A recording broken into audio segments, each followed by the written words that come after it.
이 문제는 되게 오랜만에 강의를 다시 찍어보는데, 일단 안 읽고 찍는 거거든요? 기억이 너무 잘 나고 있어가지고, 보시면은, 요런 문제는 항상 비슷해요. 일단, 여기에서 나오고 있는 요런 계산이 있죠. 요런 계산이 여기서 설명이 되어 있어요. 어떤 식으로 되어 있냐면은, 아, 어디 있을까요?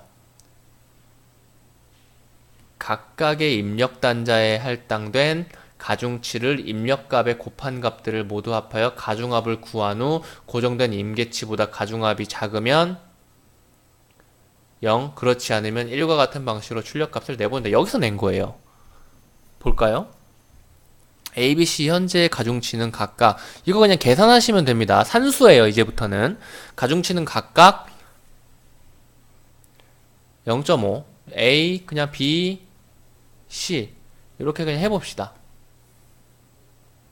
0.5 그리고 0.5 그리고 0.1인데요. 이제 가중합을 구해야 되는데 보시면 일단 각각의 입력 단자에 할당된 가중치를 입력값에 곱한 값들을 모두 합하여 가중합을 구한대요. 일단 보시면은 입력이 각각 다르게 되죠. 그쵸? 몇 시예요?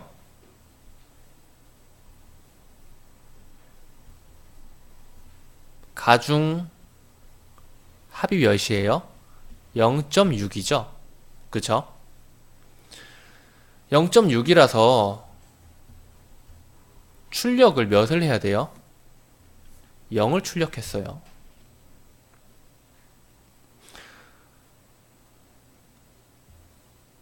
이렇게 해서 이제 학습을 시켜야 되는데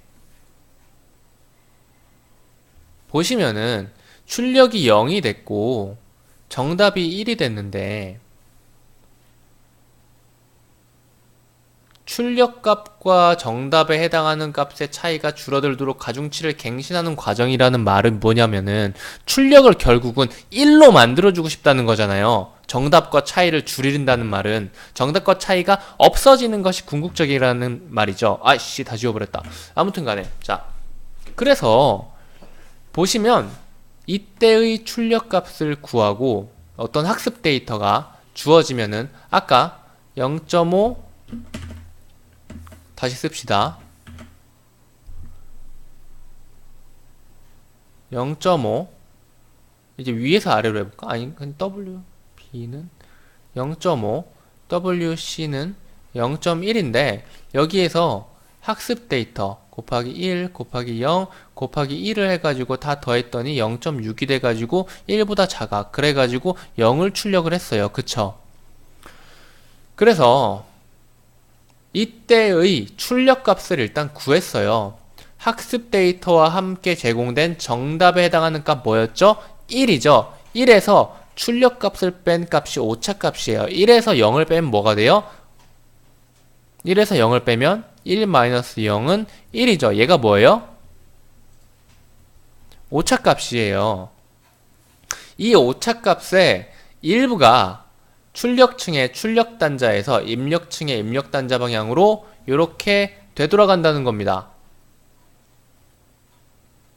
그래서 각 계층의 퍼셉트론별로 출력 신호를 만드는데 관여한 모든 가중치 뭐였죠? 0.5, 0.5, 0.1의 이 1이라는 녀석의 일부가 되돌아가서 더해진다는 거예요. 그렇다면 얘네들은 전부 다 증가를 해야겠죠. 얘네가 증가를 해야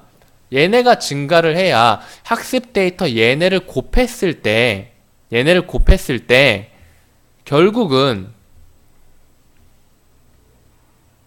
이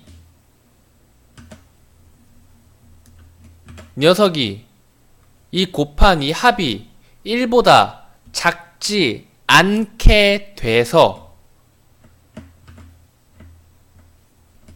요 녀석이 1보다 작지 않게 돼서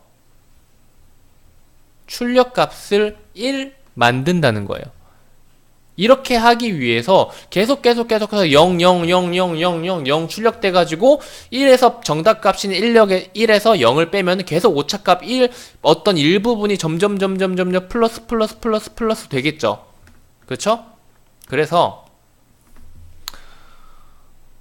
이해한 내용으로 가장 적절한 거 찾는 건데, 보시면 이 과정에 대한 이해가 선행이 됐다면 요 출력값이 증가한다는 요 과정, 요렇게 요 녀석과 요 녀석을 읽어줌으로써 얘가 늘어난다. 0.5, 0.5, 0.1이 한번 계산을 하고 나니까 0이 나와가지고 오차 0이 나와가지고 이 오차값을 계산했더니 1이 나와서 얘가 앞으로 돌아간다라는 과정을 이해를 했다면, 그렇다면 B로 한번 학습을 한 경우에 가중치 WA, WB, WC는 전부 다 1의 일부가 앞으로 돌아가서 증가를 시켰을 겁니다. 그래서 3번이 답인 거예요. 3번 답 맞죠? 다른 거 안 보고 그냥 답만 보이는 대로 체크를 했는데 3번이 답입니다. 그리고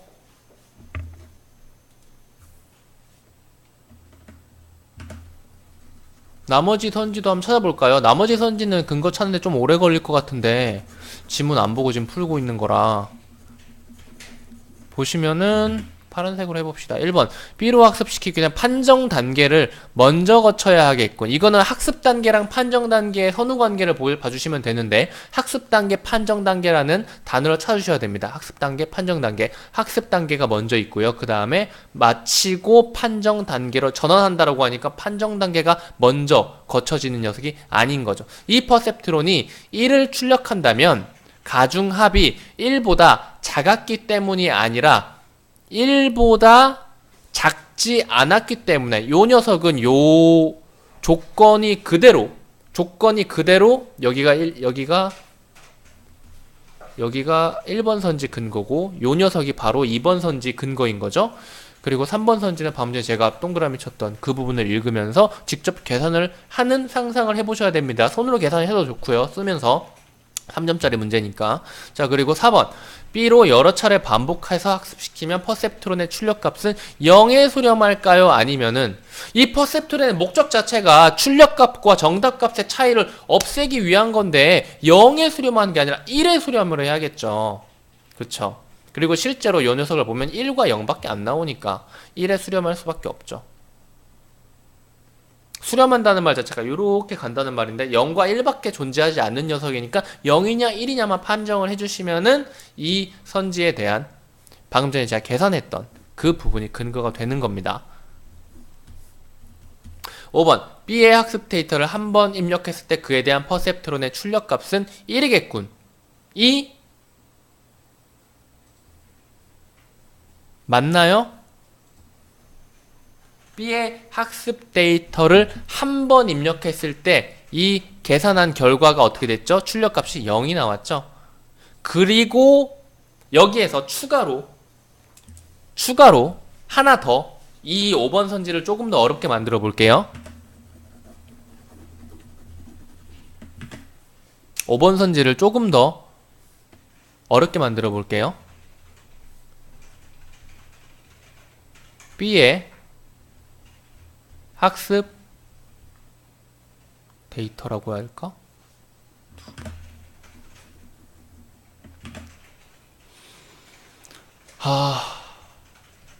한 번 학습한 후에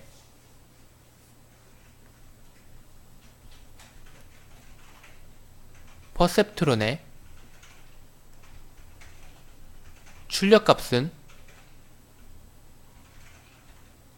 1이겠군. 그러니까 한 번 학습한 후에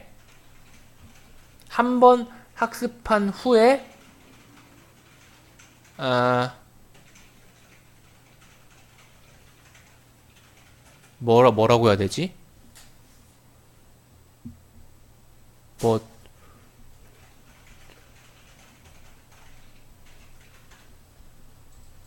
요런 식으로, 그러니까 요런 비스무리한 뉘앙스인 거예요. 한 번 학습한 후에 두 번째 학습을 하게 되었을 때 그 퍼셉트론의 출력값이 1이겠군 이라고 물어보는 거죠. 그럼 너는 뭐라고 대답할 거예요? 0이나 1이나 둘 중에 하나일 거라고 생각을 하고 지문이나 보기에서 계속 찾을 가능성이 있단 말이죠. 그런데 우리가 아까 계산했듯이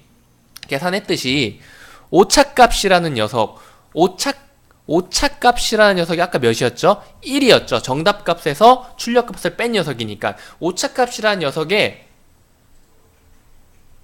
일부가